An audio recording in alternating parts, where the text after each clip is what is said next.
A warm welcome to all members of Parliament and anyone who is watching the live stream in the Netherlands and in Ukraine. And a special welcome to President Zelensky and his delegation. It is a great honor to host you on the day of the launch of the International Claims Commission for Ukraine. The Claims Commission will review, assess, and decide upon claims submitted here in The Hague to the Register of Damage for Ukraine. The Commission will work towards compensating Ukrainians who have been affected by the horrors of this terrible war. Today we send a clear message. Russia will have to pay for the damage done in its war of aggression. This will be the fourth time that you address our Parliament. You have asked to meet with us before the official launch of the Commission. We consider this to be a recognition of the broad support that exists in the House of Representatives for Ukraine's fight for independence, for peace, and for accountability. While you are working on the peace negotiations, let me be clear. The Dutch House of Representatives remains committed to Ukraine's defense against Russian aggression. We stand with you in times of war, and we will stand with you when it is time for peace. President Zelensky, we are thankful for the courage and determination with which your country has defended and continues to defend our shared values. And we admire your personal courage and dedication to this cause. We welcome you here as our friend and as our ally, and I will now give the floor to the President of the Senate for a few words of welcome.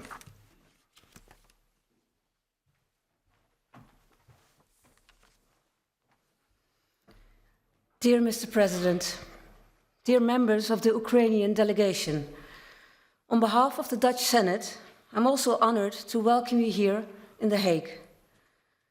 The sacrifices the Ukrainian people have made for their freedom, that is our freedom as well, move us deeply. These sacrifices, especially the countless lives lost, sadden us and strengthen the bonds between our two nations. And today marks an important moment in that respect. Leaders and politicians from across Europe are here in The Hague, the city of peace and justice, for the signing conference of an International Claims Commission for Ukraine. Russia's full-scale aggression against Ukraine has led to widespread death and suffering. The establishment of the Register of Damage for Ukraine in April 24 was a significant first step, and the second step towards a mechanism that will ensure justice and compensation is today's institution of the International Claims Commission for Ukraine. Truth, justice and reparation are essential for the victims of the Russian aggression to overcome what has happened to them. At the same time, Mr. President, you are involved in intensive negotiations. Yesterday you were in Berlin for the latest talks on ending the invasion of Ukraine. I hope these talks will bring the result that does justice to the people of Ukraine. Mr. President, next week is Christmas, a holiday that fills our hearts with hope and light. Let peace on earth be with you and the Ukrainian people very soon. Thank you.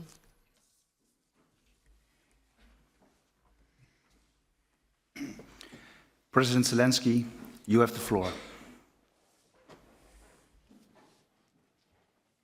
Thank you so much. Dear President of the House, Madam President of the Senate, esteemed members of Parliament, ladies and gentlemen, first of all, I want to tell you that I'm honored to greet you all and truly grateful for the opportunity, today's opportunity to address the Parliament of the Netherlands and at such a meaningful moment. We are now in the midst of the most intense and focused negotiations for peace since the beginning of this war, for true lasting peace. And we are not talking about a pause or a temporary uncertain solution.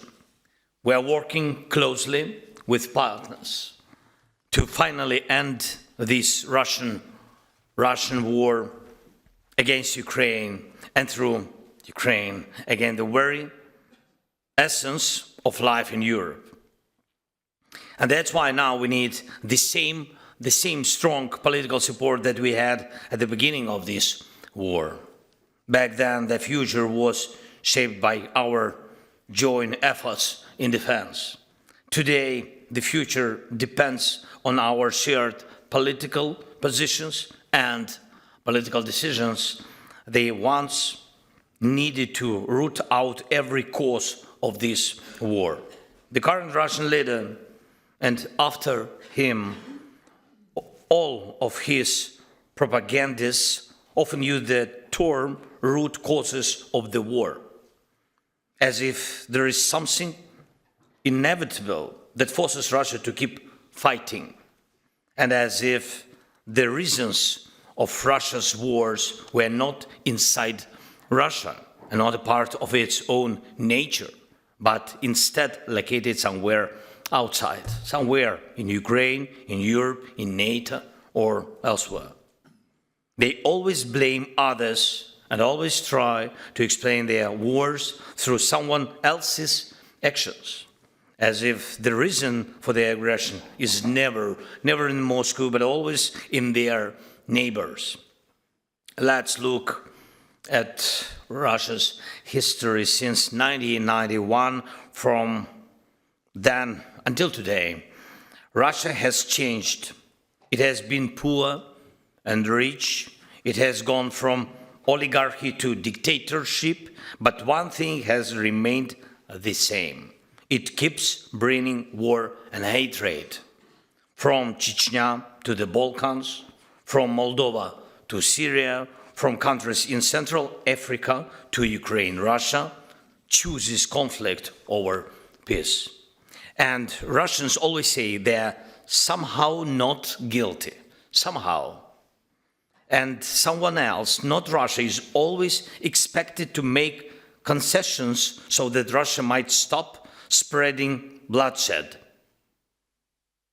And that's always something they claim must be given up so they can stop killing. Now, in Russia's war against us, our people, our country, this logic has reached its largest and most dangerous scale. Russia has invaded our home. It's destroying our cities, our villages, killing Ukrainians, our children, and at the same time demanding that we give up parts of our land they haven't even managed to conquer. Russia keeps nearly a million strong occupation force on our territory, and yet it demands that Ukraine accept limits on our right to join alliances and on our sovereignty. Russia strikes our infrastructure, our cities and villages, our energy, and blame us in it. And when we strike back, they cry out as if only they have the right to strike and others must stay silent and suffer. That is Russia. And the truth is, we are dealing with a chronic offender. At the root of all the problems and even of every Russian strike is this: Russia behaves like a career criminal who's convinced he will never be caught. Russia feels unsafe when its neighbors are safe, and it feels bad when their neighbors are doing well. Russia is a state that fundamentally rejects the idea of everyone, including itself, playing by the same rules. And that's exactly where the real path to peace begins. It's not enough to force Russia into a deal. It's not enough to make it stop killing. We must make Russia accept that there are rules in the world and that it cannot deceive everyone. This is the path to lasting peace. And I thank you, Netherlands, for standing with us on this path and for supporting all the elements of the just end to this war, from stopping the killing to defending justice for Ukraine. It truly matters, and I'm sincerely grateful to you for that. Thank you. Ladies and gentlemen, together with partners, we are working not only to stop the bloodshed, but to change the situation along Russia's borders so there is no opportunity to start another war. And we understand that criminals don't change in a day. That's why the talks these days are not only about ceasefire, but about security guarantees. This is not only about diplomacy, not only about physical security. It's also about making Russia finally learn to live by the rule of law. And it will only work if there is true accountability, if the punishment of the aggressor becomes inevitable. Yes, it's not easy, but it's not as difficult as some may try to portray it. We have already done a great job. Now we simply need to press forward and bring the criminal to justice. Last week, I visited one of our cities on the front line, yes, our city of Kupiansk.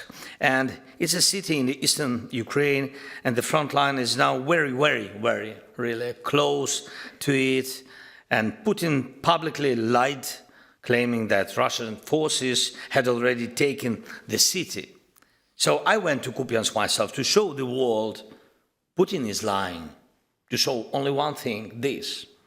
And we must keep exposing every single Russian falsehood, because truth restores justice. And I will continue to destroy every Russian line on the front line and around the world. And I urge you to support Ukraine in this effort. This is how it works. Truth is the ground on which justice grows. The same applies to the issue of damage caused by Russian aggression, of course. Right now, European leaders have the decision on the table regarding frozen Russian assets. Most of these assets allocated in Europe, and these Russian assets can and must be fully used to defend against Russia's own aggression. The aggressor must pay. And this is also about restoring justice, and in a way that Russia will truly feel. Putin does not believe in people. He believes only in power and in money. He spends around 30,000 soldiers' lives on the front every month. Not wounded, 30,000 each month killed. And there was a month when 25,000 Russians were killed. Another month, 31,000. We have drone footage confirming these deaths. Russian assaults are always insanely bloody, but Putin does not care. Russians don't count their dead, but they do count every dollar and every euro they lose. That is why a strong decision on Russian money is needed, and these funds must work to defend against Russia. And I urge you to support this. Next point. Each day now, Ukrainians are working to restore electricity, heating, and water after Russian missiles and drones attacks. Russia is deliberately targeting our infrastructure. They know that in our region, the winter cold can become one of the most dangerous weapons. They try to use it against Ukrainians, against just ordinary people, against normal life. And that's why it's so important not to relax or rely on diplomacy alone. We must continue to strengthen our air defense, and we must support our ability to remain resilient under aggression. Every night, Ukrainian parents hold their children in basements and shelters, every night, hoping that our air defense will hold. Strengthening Ukraine's air defense and energy resilience is not just military support, it's a protection of life, a chance a chance for the future. And we really value everything that Netherlands has already provided, from Patriot systems and F-16s, aircraft to artillery and drones. Thank you for that. And the Netherlands' leadership in the Pearl Initiative is especially meaningful, and these contributions help protect civilians and strengthen the air shield over Ukraine and over Europe. And we also welcome the steps toward joint drone production, which show that our cooperation is becoming deeper and more strategic. And I'm grateful to you for your decision to support us next year, 3.5 billion in support for Ukraine in 2026, and additional 2 in defense assistance adopted in December are powerful expressions of solidarity. We truly value this. Thank you so much.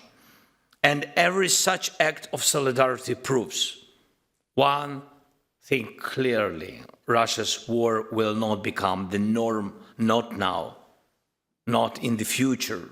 As long as you stand with us, and as long as our other partners stand with us, Russia stands alone with its war.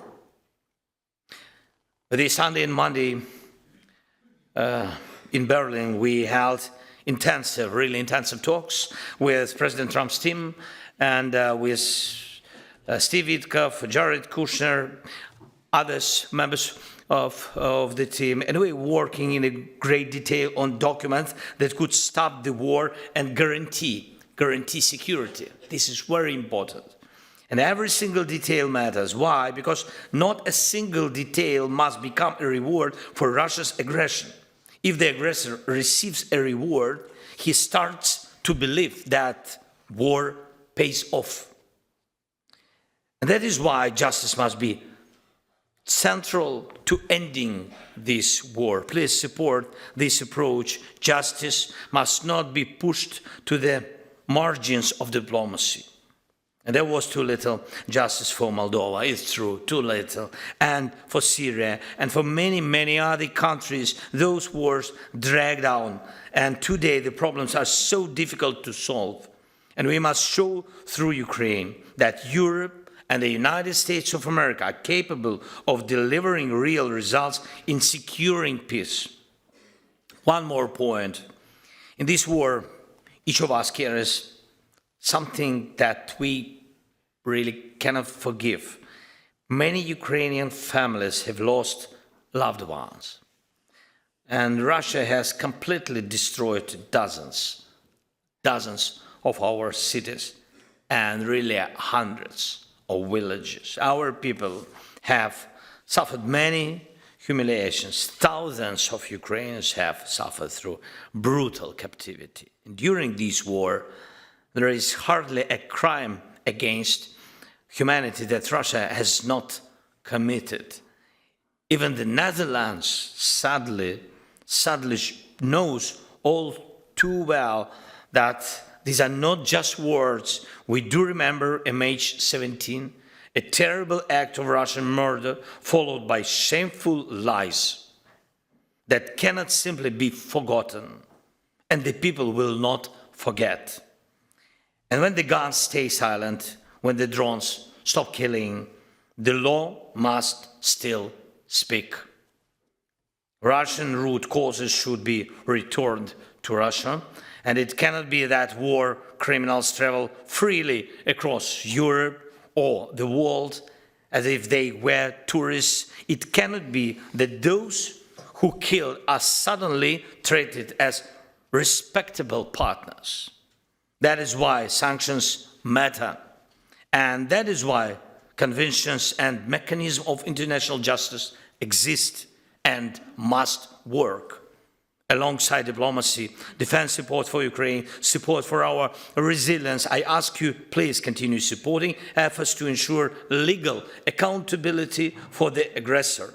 So no matter how difficult it may be, and no matter how long it takes Russian war criminals must be held accountable.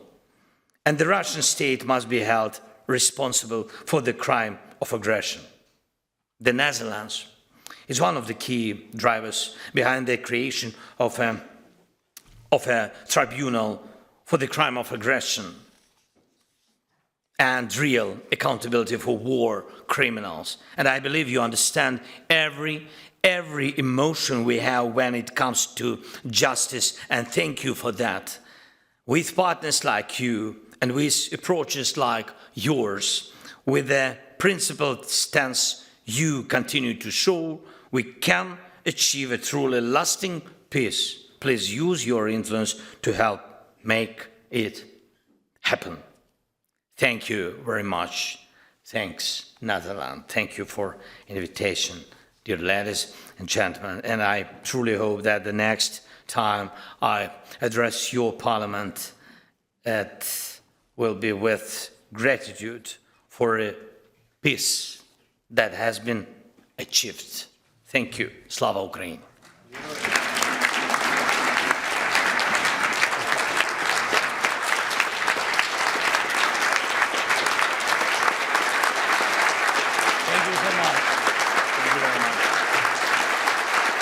Thank you.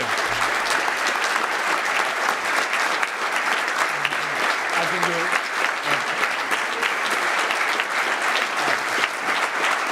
Thank you. Thank you so much.